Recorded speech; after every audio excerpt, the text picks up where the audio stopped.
के दौरान कई बार आसमान की तरफ देखते, हाथ उठाते और कहते अल्लाह करे वो वक्त हमारी नस्लें कभी ना देखें। हुआ जब वो कुछ संभली तो उसने बच्चे को पुकारा, मगर बच्चा साकत रहा। कई बार पुकारा और बुलाया, लेकिन बच्चे ने कोई हरकत ना की। मैंने उनसे पूछा, पाजी क्या आपको वही पाकिस्तान मिला जिसके लिए आपने हिजरत की थी और कुर्बानियाँ दी थी, जज्बा ईमानी से सरशार और अज़्म इस्तक़लाल का निशान। लेकिन जब हमने नज़रिए से मुंह मोड़ लिया तो पाकिस्तान हमसे नाराज़ हो गया।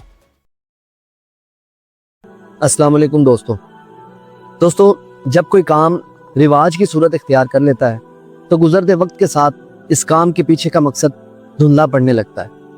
यहाँ तक कि कौमें इस काम को एक इवेंट के तौर पर मना रही होती हैं। अगर कोई पूछने वाला पूछे कि इस इवेंट का पस मंज़र क्या है, तो उस कौम के अफराद के पास जवाब सिर्फ यही होता है कि ये काम हमने बड़ों को करते देखा, इसीलिए कर रहे हैं, इससे ज़्यादा हमें कुछ मालूम नहीं। यही वो मकाम है जहाँ मकसद बिल्कुल गुम हो जाता है। हम हर साल यौम आज़ादी पर जश्न मनाते हैं, झंडे लगाते हैं, मिली नगमे सुनते और सुनाते हैं, शुहदा को याद करते हैं, मगर इसका कोई खातिर खा फ़ायदा नज़र नहीं आता। बल्कि हमारा हर अगला साल पहले से बदतर और मायूस कुन होता जा रहा है। और उसकी सबसे बड़ी वजह यही है कि हम जश्न आज़ादी कुछ सीखने सिखाने के लिए नहीं, बल्कि महज एक रिवाज के तौर पर सेलिब्रेट करते हैं। आइए आज हम इस बात का अहद करते हैं कि हम यौम आज़ादी सिर्फ मनाएंगे नहीं, बल्कि इस दिन की मुनासबत से पाकिस्तान के हुसूल की जदोजहद और कुर्बानियों का तज़किरा कौम में बेदारी शऊर की गर्ज से करेंगे, ताकि हमारी तनज़्ज़ुली का सफ़र ख़त्म हो और हम तरक्की की जानिब गामज़न हो सकें। आज हम शुहदाए पाकिस्तान की कुर्बानियों का जिक्र करेंगे, सिर्फ जज्बाती अंदाज में नहीं, बल्कि मकसद को समझने के लिए। मेरी बड़ी हमशीरा के ससुर एक निहायत शफीक और दिलकश शख्सियत के मालिक, जिन्हें सब बच्चे बड़े पाजी कहकर पुकारते थे, हिंदुस्तान से हिजरत करके पाकिस्तान आए थे। मुझे जब से पता चला कि पाजी हिंदुस्तान से हिजरत करके आए हुए हैं, इसके बाद जब भी मैं उनसे मिलता उनकी हिजरत के किस्से ज़रूर पूछता। लेकिन जब वो हिजरत के टॉपिक पर बात करने लगते तो उनकी कैफियत बदल जाती। ज़बान तो खामोश होती, लेकिन चेहरा और आंखें बहुत कुछ कह रही होती। गुफ्तगू के दौरान कई बार आसमान की तरफ देखते, हाथ उठाते और कहते अल्लाह करे वो वक्त हमारी नस्लें कभी ना देखें। इनकी ये दुआ मुझे बहुत कुछ सोचने पर मजबूर कर देती थी। चूँकि हमारे आबाओ अजदाद मकामी थे, हमने अपने करीबी लोगों से हिजरत के वाक़यात बराह रास्त नहीं सुने थे, इसलिए हिजरत के हवाले से जानने की जुस्तजू बहुत ज़्यादा होती थी। पाजी ने मुझे हिजरत के हवाले से कई वाक़यात सुनाए जो आज भी मेरे दिल पर नक्श हैं। उन्होंने बताया कि एक औरत महाजर कैंप पहुंची, हवास बाख्ता, बदन पर चोटों के निशान और सीने से एक जख्मी बच्चा चिमटा हुआ। जब वो कुछ संभली तो उसने बच्चे को पुकारा, मगर बच्चा साकत रहा। कई बार पुकारा और बुलाया, लेकिन बच्चे ने कोई हरकत ना की। तब एक मुहाजिर ने आहिस्ता से कहा कि बहन, बच्चा तो अल्लाह को प्यारा हो गया।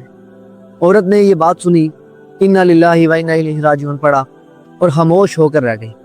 मुहाजिर कैंप, जो इस वक्त मुहाजिरीन के लिए एक महफूज मकाम समझा जाता था, एक रात जब सब मुहाजिरीन खाना खाकर सोने के इरादे से लेटे थे, कुछ ही देर बाद पूरे कैंप में आहो बका मच गई। लोग पेट पकड़कर तड़पने लगे। दवा का इंतज़ाम था नहीं। इसी दर्द के आलम में मुतअद्दिद मुहाजिरीन मौत के मुंह में चले गए।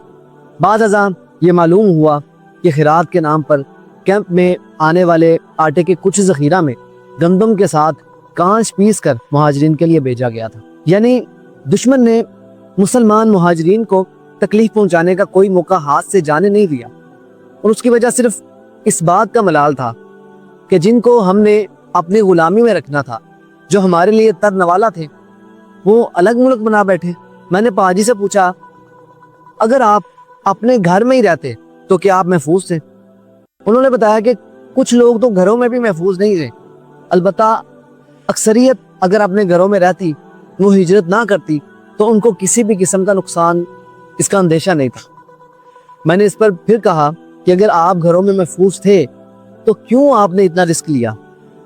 हालांकि जहां से आप जान की बाजी लगाकर और हजारों खानदान جان کی بازی ہار کر آئے ہیں، وہاں کی اور یہاں کی مٹی میں کوئی خاص فرق تو نہیں ہے۔